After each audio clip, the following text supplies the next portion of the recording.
Hello everyone, আসসালামু আলাইকুম। আপনারা সবাই কেমন আছেন? আলহামদুলিল্লাহ, আমিও ভালো আছি। আজকে নিয়ে চলে আসলাম নতুন আরেকটা ভিডিও। আজকে চালের গুঁড়া দিয়ে বেগুন ভাজা করেছি, তাই আপনাদের সাথে শেয়ার করতে চলে আসলাম।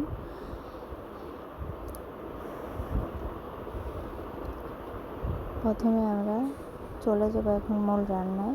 এখানে আমি আটা, চালের গুঁড়ির লবণ, হলুদ আর মরিচের গুঁড়ো নিয়েছি, একসাথে মিশিয়ে নেব। তারপরে একটু পানি দিয়ে ব্যাটার করে নেব।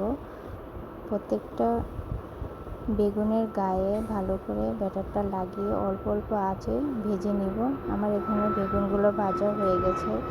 এখানে আমি পেঁয়াজ, মরিচ, হলুদ, মরিচের গুঁড়ো আর একটুখানি লবণ দিয়ে পেঁয়াজটা বেরেস্তার মতো করে জাল করে নিয়েছি। চিমটি পানি দিয়ে জাল করে নেব। তারপর আমরা বেগুনের উপর এটা দিয়ে দিব। দেখুন বন্ধুরা, আমার এখানে বেগুন ভাজাটা হয়ে গেছে। কি লোভনীয় লাগছে দেখতে। আমার ভিডিওটা ভালো লাগলে লাইক, কমেন্ট, শেয়ার দিয়ে পাশে থাকবেন। আল্লাহ হাফেজ।